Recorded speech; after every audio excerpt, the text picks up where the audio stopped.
People sometimes ask us if there's any particular event in the 19th century, the 1800s, where we would like to have actually witnessed firsthand if there were a time machine.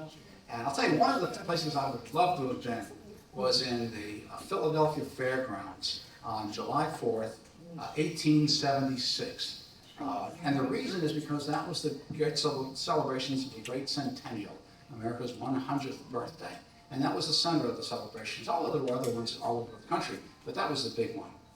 And the reason that was interesting is because 10 years earlier, a lawyer, also a historian in France, a fellow named Lavoulier, decided that what France needed to do was to make a birthday present for the United States, the 100th birthday of the United States.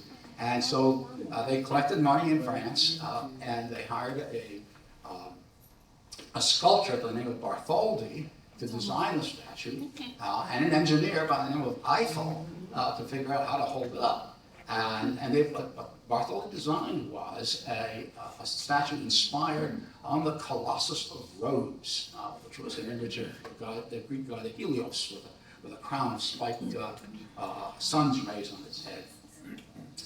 But this would be a female figure, a female Colossus. And it would be an image of liberty enlightening the world, holding a torch. And this was going to be France's 100th birthday present to the United States. Well, of course, 10 years went by, and the project, as you can imagine, was behind schedule and over budget. And all they had ready for the celebrations was the arm, that arm holding up the torch. But they shipped it to the United States anyway, and they erected it in the Philadelphia Fairgrounds. And so if you walked through the fairgrounds, you had things going on. There were booths, and there were activities, and there were attractions and whatnot. And right in the middle was this gigantic copper arm poking up out of the pavement, holding this torch over everybody's head. And at the base of the statue was a tip jar to collect money to finish the completion of the statue. Anyway, I'd love to have been there to walk underneath that great big arm, copper arm there. By the way, in order for the celebrations, the people organizing it asked that playwrights and poets and song composers and novelists and any artist that could create something to create art for the celebration itself. And we're going to do for you the song that was the #1 hit tune at that particular celebration. It was written by Henry Clay Work. And he wrote it specifically for America's 100th birthday. The irony is that the song doesn't talk about 100 years, it talks about 90 years. And it's not about the Declaration of Independence or a statue for that matter. It's about a clock. It's a clock that lasted for 90 years.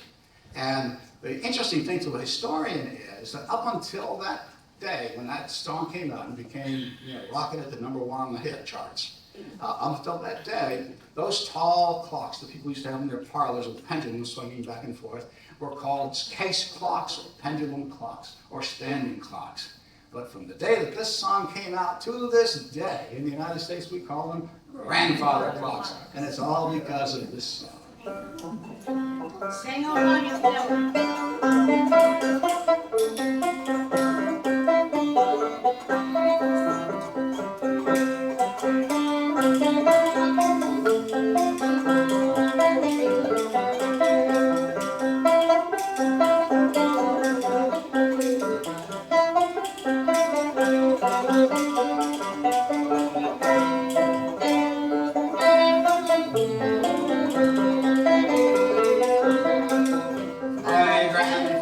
Clock was too large for the show, so it stood 90 years on the floor.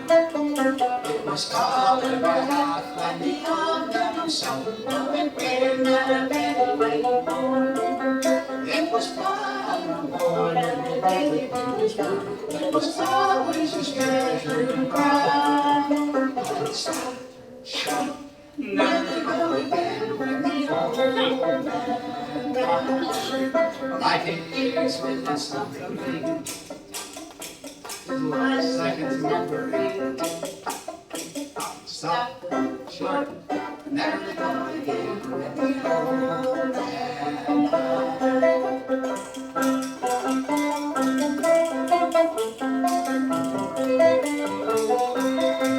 In watching its pendulum swing to and fro, many hours he spent as a boy. And in childhood and manhood, the clock seemed to know and to share his grief and his joy. For it struck 24 when he entered with a glory and beautiful bride. But it stopped short, never to go again when the old man died. 90 years when the suffering life like was never real.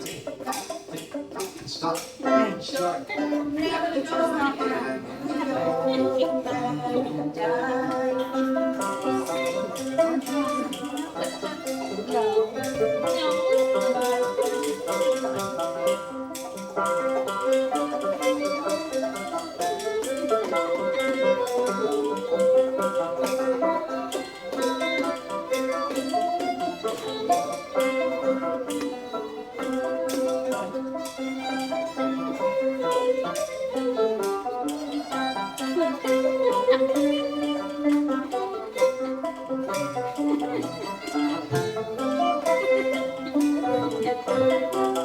My grandfather said that a those he could hire a more faithful slave found.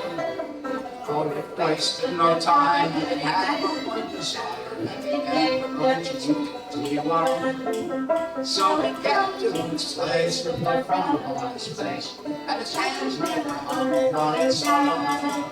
But it stopped short, never to go again when the old man died. 90 years with a submarine, 5 seconds never stopped short, never to go again when the old man